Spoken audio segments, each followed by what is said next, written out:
अस्सलामु अलैकुम वरहमतुल्लाहि वबरकातुहू। नहमदुहु व नुसल्ली अला रसूलिहिल करीम, अम्मा बाद, फ़अऊज़ु बिल्लाहि मिनश शैतानिर रजीम, बिस्मिल्लाहिर रहमानिर रहीम। रब्बि इश्रह ली सदरी व यस्सिर ली अमरी वहलुल उक़दतम मिन लिसानी यफ़क़हू क़ौली।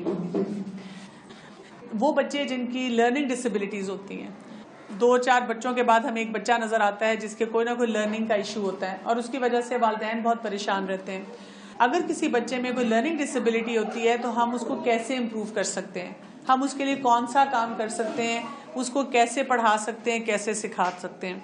इसके लिए जो एक बेसिक चीज़ जो कि हम करेंगे ये वो है एग्जीक्यूटिव स्किल्स। इसको आप ऐसे समझेंगी कि मेरा ख्याल है कि अगर मैं आपको एक किसी बच्चे की कहानी सुनाऊं तो आप में से बहुत से लोग कहेंगे कि ये शायद मेरे ही बच्चे की या मेरे ही घर की कहानी है। एक टिपिकल सिनेरियो आपको दूंगी जो बहुत से घरों में हमें नजर आता है कि आपका बच्चा है, आप उसको कहते हैं कि जाओ बेटा कमरे में से कोई चीज लेके आओ। अब वो जब कमरे में जाता है तो जो चीज आप मांगती हैं वो छोड़ के कुछ और काम करना शुरू कर देता है। फिर ये कि जब आपने कहीं जाना होता है तो आप उसको कहती हैं कि ठीक है मैं तुम्हें पार्क ले जाऊंगी या हमने जो काम करना है वो मैं करवा दूंगी, लेकिन पहले जाके अपना कमरा ठीक करो। वो बच्चा अपने कमरे में अपना कमरा ठीक करने आता है तो उसका बेड भी खराब है, उसकी किताबें भी बिखरी हुई हैं, उसके कपड़े भी इधर से उधर निकले हुए हैं और वो थोड़ी देर के बाद आपके पास आ जाता है कि मैं तो नहीं कर सकता या मैं बाद में करूंगा। और इसी तरह ये सिलसिला चलता चला जाता है और आप सोचते हैं कि कब मेरे बच्चे को ये समझ आएगी कि मैंने अपना बेड बनाना है, मैंने अपनी चीजें समेट के रखनी है, मैंने अपना बैग खुद उसमें सब कुछ डालना है। कि बच्चे को हम कुछ काम करने के लिए कहते हैं लेकिन वो डिस्ट्रैक्ट हो जाता है, वो डिस्करेज हो जाता है, वो जो काम करना चाहता है वो नहीं करता। अगर आप साथ साथ करें तो फिर करता है और अगर आप उसके साथ नहीं हैं तो वो ये काम कर नहीं पाता। ज्यादातर बच्चों में जिनमें ये मसला होता है ना कि हमें देखने में नजर आ रहा होता है कि वो ऑर्गेनाइज्ड नहीं है, हर वक्त उनको कहते रहते हैं कि अपना बैग समेटो, अपने खिलौने समेटो, अपना कमरा ठीक करो, अपनी अलमारियां ठीक करो। टीचर काम देती है तो भाई कर लो, अब तुम 4th क्लास में हो गए हो, 5th क्लास में हो गए हो। कई माओ को लगता है कि हमें साथ बैठ के उनको काम करवाना पड़ता है। छोटे बच्चे को तो आपको करवाना पड़ेगा लेकिन इतने बड़े बच्चे को भी आपको करवाना पड़ रहा है। ऐसे बच्चे जो होते हैं, जो आप इंफॉर्मेशन उनको दे रही है ना, ये जो करवाना चाह रही है ना, उसमें नहीं है, रिसीविंग एंड पे उनको मसला नहीं है, उनको एग्जीक्यूट करने में मसला है, उनको वो काम परफॉर्म करने का मसला है। उनको समझ आ चुकी होती है, हम बार बार उसी इंस्ट्रक्शन को रिपीट करते रहते हैं। तुमने किया क्यों नहीं, तुम करते क्यों नहीं हो, तुम्हें समझ क्यों नहीं आती, कितना मुझे समझ आ गई, लेकिन हम कहते हैं फिर तुम इस तरह कर क्यों नहीं रहे हो। तो हम इसीलिए एग्जीक्यूटिव स्किल्स सीखेंगे। वो कौन से ऐसे स्किल्स हैं जो कि आपके बच्चे के अंदर होने चाहिए, क्योंकि हम में से हर एक का बच्चा बहुत इंटेलिजेंट है। हम अपने बच्चे को देख के सोचते भी हैं कि ये इंटेलिजेंट है, ये कर सकता है, ये कोई डम बच्चा नहीं है, लेकिन क्यों नहीं ये कर पाता। इससे मैं कोई दुनिया जहान की चीजें पूछूं तो ये मुझे ऐसी ऐसी कहानियां सुना देता है, ऐसी ऐसी बातें बता देता है, लेकिन हाउ काम ये अपने वो बहुत से काम नहीं कर सकता। ये वो स्किल्स होते हैं जो बच्चे से काम करवाएंगे। आपने जो इंस्ट्रक्शन दी उसके मुताबिक बच्चों को समझ आएगी कि हमने कैसे काम करना है। एग्जीक्यूटिव स्किल्स के ऊपर जो काम साइकोलॉजिस्ट ने और एजुकेशन के लोगों ने स्टार्ट किया था वो 1980s में स्टार्ट किया था। उसमें उन्होंने ब्रेन के ऊपर भी रिसर्चेस पढ़ी, उन्होंने ये भी देखा कि ये क्या सिस्टम है जिसकी वजह से बच्चे बहुत से काम जो करना चाहते हैं वो कर नहीं पाते और उनको कैसे सिखाया जाए। इसकी एक और मिसाल देती हूँ। अगर आप अपने बच्चे को कहते हैं कि जाओ जाके दूध का गिलास पी लो, 8 साल का बच्चा है जिसको कोई प्रॉब्लम नहीं होनी चाहिए, इसने क्या करना है, जाना है, आपकी इंस्ट्रक्शन सुनी, किचन में जाना है, फ्रिज खोलना है, फ्रिज खोलने के साथ उसने गिलास निकालना है, गिलास में दूध डालना है, दूध का ऊपर ढक्कन उसका वापस लगाना है, फिर उसने दूध पीना है, दूध पीने के बाद उसको सिंक में रखना है, फ्रिज बंद करना है और वापस आ जाना है। हमें लगता है कि ये तो इतना आसान काम है, इसमें क्या मुश्किल है कि वो नहीं कर सकता।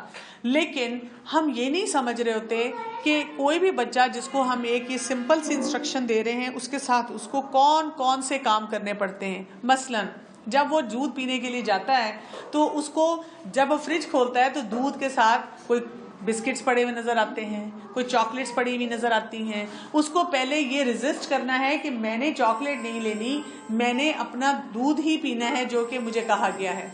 अब जब उसने दूध निकाला है तो उसको दूध के साथ साथ एक फिजी ड्रिंक भी पड़ी हुई नजर आ रही है।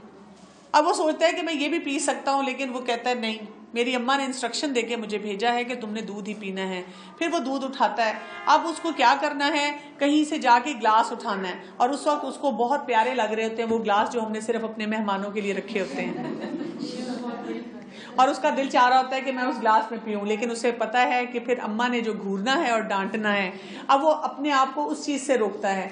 फिर वो आके जब दूध डालता है, फिर उसको ये डालना कि सही तरह से डालूं, फिर मैं बैठूं, दुआ पढ़ूं, मैं पीऊं, जबकि उसका दिमाग में उस वक्त कितनी चीजें चल रही होती हैं। उस वक्त उसकी बहन आके उसको कोई बात कहती है, भाई आके कोई बात कहता है, उसमें उनका लड़ाई झगड़ा भी हो रहा है, उसके बावजूद वो अपना काम पूरा करना चाह रहा है। उसमें उसने ये भी याद रखना है कि दूध के ऊपर कैप लगाना है, उसको ये भी याद रखना है कि अगर मैंने ग्लास रखा है, कोई दूध गिर गया है तो उसको साफ भी करना है, और उसको ये भी याद रखना है कि अब मुझे ग्लास वापस रखना है। यानी ये प्रोसेस उसके लिए काफी ठीक ठाक लंबा प्रोसेस होता है। और ऐसा बच्चा जिसके एग्जीक्यूटिव स्किल्स डेवलप नहीं हुए होते, वो किसी ना किसी स्टेप पे क्या होगा, आपने दूध का कहा और वो बिस्किट खाता हुआ आ जाएगा, आपने दूध का कहा वो ग्लास की लंबी कहानी सोचता हुआ आ जाएगा।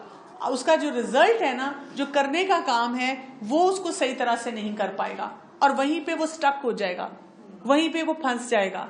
तो ना वो प्लान कर सकते हैं, ना वो अटेंशन दे सकते हैं, ना ऐसे बच्चे ऑर्गेनाइज कर सकते हैं, और ना अपनी फीलिंग्स जो होती है ना उसके बारे में शेयर कर सकते हैं कि हमें कौन सा काम कैसे करना है।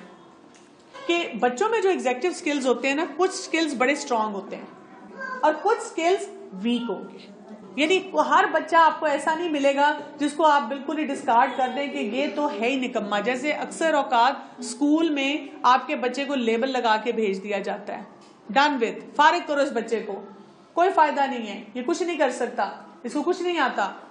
और माँ एक परेशान बच्चे को लेके बैठी रहती है, मैं क्या करूं, मैंने ट्यूशन रखी, उससे भी फायदा नहीं हुआ, मार के पढ़ाया, डांट के पढ़ाया, टैबलेट ले ली, फोन ले लिया, कितनी एक्टिविटीज उससे ले ली, लेकिन वो बच्चा काम ही नहीं कर रहा। तो मसला क्या है? मसला ये है कि आपको आइडेंटिफाई करना है कि आपके बच्चे की स्ट्रेंथ कौन सी है, आपके बच्चे का वीक एरिया कौन सा है। जब आप एज अ पेरेंट आप ये चीज बच्चे की डिटरमिन करते हैं, तो आपको अपने अंदर भी देखना है वही वाले एग्जीक्यूटिव स्किल्स आप में कैसे हैं। ये मैं आपको सिखाऊंगी इंशाल्लाह। आपको पहले खुद सीखना है, प्रॉपर आइडेंटिफिकेशन करनी है, प्रोसेस होता है इसमें। हम देखेंगे कि स्किल कैसे बिल्ड करना है, कौन सा बच्चे का वीक एरिया है जो उसको आइडेंटिफाई करके बिल्ड करना है हमने। ऐसी एक आई वॉश कहानी नहीं चला देनी, ये जी बच्चा नहीं पढ़ता ले जाए, सिखाएं, कुछ करें इसके साथ मेहनत। एग्जैक्ट, स्पेसिफिक, ये मसला है, और इस एरिया पे मैंने वर्क करना है। कई जगहों पे ऐसे होगा कि आप स्किल इतना बिल्ड नहीं कर सकते। फर्ज करें आप कहती हैं मैंने सारी टेक्निक्स यूज कर ली और वो स्किल नहीं बिल्ड हो रहा, तो फिर आप क्या करेंगे, वो फैक्टर्स जो उसके माहौल में हैं, जो उसको स्किल के मामले में तंग करते हैं, वहां पे चेंजेस लाएंगे। उसको ऑर्गेनाइज करने के लिए चीजों का हिसाब किताब चेंज करेंगे, उसको प्लान करने में ऐसी चीजें देंगे एनवायरनमेंट से जो उसे हेल्प कर सके। यानी अगर स्किल अंदर नहीं है इतना, तो बाहर से कोई आसानी देंगे। आजकल लेटेस्ट ये कहा जाता है ये ADHD और ये डिसलेक्सिया और ये जितनी बीमारियां हैं, अगर आप अपने बच्चों में शुरू से ये एग्जीक्यूटिव स्किल्स डेवलप करते हैं, तो क्या होता है कि आपके बच्चों में ये मसाइल खत्म होना शुरू हो जाते हैं या मिनिमाइज हो जाते हैं। हमारा इस वक्त मसला क्या है, हम परेशान जरूर हैं बच्चों के लिए, लेकिन हमें पता नहीं है कि उनके अंदर कौन सा स्किल कैसे बिल्ड करना है। ये एग्जीक्यूटिव स्किल्स सीखने के लिए ना आपको अपने बच्चों का एज अप्रोप्रिएट बिहेवियर पता होना चाहिए। यानी 4 साल का बच्चा क्या क्या करता है, 10 साल का बच्चा नॉर्मल क्या क्या करता है। कितनी दफा कोई माँ मेरे से मसला डिस्कस करती है, मुझे बताती है, और मेरे नजदीक वो बिल्कुल नॉर्मल होता है फॉर दैट एज। आपने उसको एक बहुत बड़ा मसला बनाया होता है कि आपने अपने बच्चों की एज, एग्जैक्ट एज लिख के ना, तो आपने नेट से सर्च करना है। जब आप वो करेंगी ना, तो आपको ना बिल्कुल समझ आएगी कि अच्छा ये मेरा बच्चा कर सकता है और ये नहीं कर सकता, ये जो कर रहा है बिल्कुल ठीक कर रहा है, या इस पे वाकई इस चीज की कमी लग रही है। जैसे आपको पता होना चाहिए किस एज पे बच्चा खुद खाना खा लेता है। ये भी याद रखेंगे कि बच्चे बहुत स्लो चलते हैं इन स्किल्स के लिए, यानी हर स्किल हर एज पे नहीं होता। ये 7 to 8 स्किल्स हैं, इनके बाकायदा नाम हैं। इंशाल्लाह नेक्स्ट टाइम मैं आपको एग्जीक्यूटिव स्किल्स का थोड़ा सा बताऊंगी और फिर हम एक एक स्किल उसको असेस करना, उसकी कमी कहाँ है, उसके लिए क्या क्वेश्चनर्स हैं, उसके लिए हमें कैसी एक्टिविटीज़ डेवलप करनी है, कैसे उनको होमवर्क कराना है, कैसे उसकी टीचर को कुछ बताना है। सुब्हानकल्लाहुम्मा व बिहम्दिका नशहदु अल्ला इलाहा इल्ला अंता नस्तगफिरुका व नतूबु इलैक। अस्सलामु अलैकुम व रहमतुल्लाहि व बरकातुहू।